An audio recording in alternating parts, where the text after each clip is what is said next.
Well, hello everybody. What we have here is the Carby V2 from Insurrection Industries. What this is a third generation GameCube HDMI adapter. So the first generation you had to solder to the board. The second generation they were 3D printed. And this is the first of the third generation.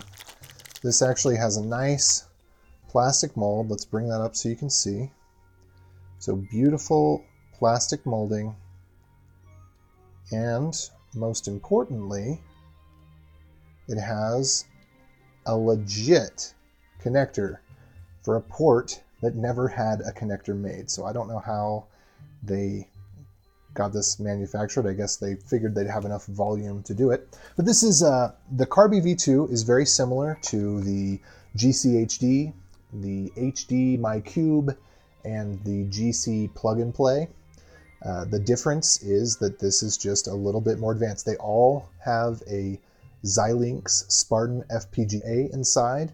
They all run the same software. Some of them have patches that are a little bit further ahead than others, but this one is $75. If you get it on eBay, you get it with fast and free shipping. If you get it from their website, it actually costs you just a little bit more.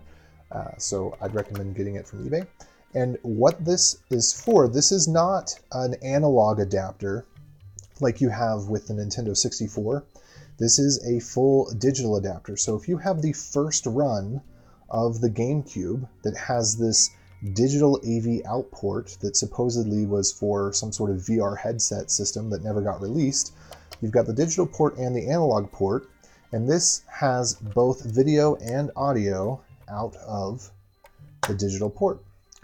So I'm going to go ahead and plug in this GameCube, and we're going to look at Pikmin, and I'm going to show you first what this looks like with the Carby V2, and then I'm going to show you what it looks like regularly. Well, before I do that though, I almost forgot. There's some other stuff in here. I think that this is going to come in handy because I think that this remote is going to allow us to change some settings. Hopefully it will allow us to change whether it is interpreting full screen or widescreen, and maybe even some settings for the GameCube player. We'll find out in just a moment. One other thing for completeness, there is this getting started guide in the box. That's all of it. The device, the remote, the guide. I don't think we're going to need that, and I am going to pull out this tab so that the remote becomes activated. All right, let's get to looking at that video. So as this boots up, I'm going to hold down the B button, which is going to put it in progressive scan mode. You can see that pop up now. That's going to give us the full resolution. You can see it says 640 by 480p 60. That's awesome. Here's the same thing we were looking at before, but with the analog adapter. So you can already see the display is much fuzzier. This is clearly not as good. I chose Pikmin because there's a lot of text on the screen, and it's easy to see how easy it is to read or not read. So just take a look at how crisp and clear the lettering is, the impact site, parts in this area. Take a look as he goes through.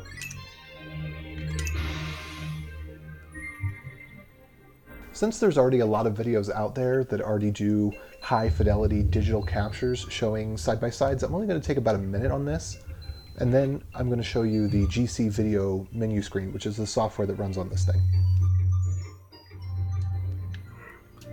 So let's get some close-ups of Olimar here, and then back out a little so we can see everything.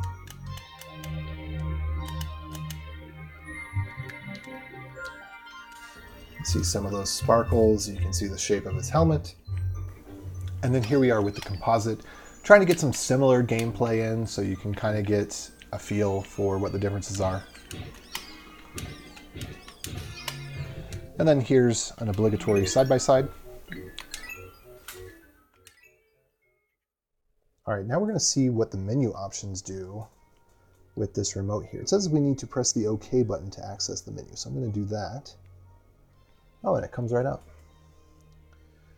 So we've got a line doubler, scan lines, OSD settings. What's that? Mode pop-up, transparency, not things I'm particularly interested in. I'm going to click exit. Picture settings, brightness, contrast, saturation, reset to neutral. Other settings, definitely want to allow 480p mode, enhanced DVI mode, display as 16:9. Let's see what happens when we turn that on. Volume, mute. Let's see if that kept the settings. All right, display 69, okay, great. View all modes. Oh, excellent. So we will be able to use this with the Game Boy player in 240p mode, but we probably need something like the M encoder adapter to do that. I'm going to store settings, settings saved.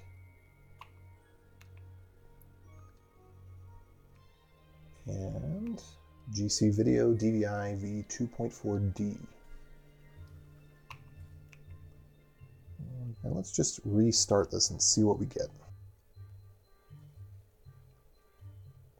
Okay, so I don't see any difference with the 16:9 mode. I wonder what happens if I adjust my display manually. Aspect control. Ooh. Well, look at that.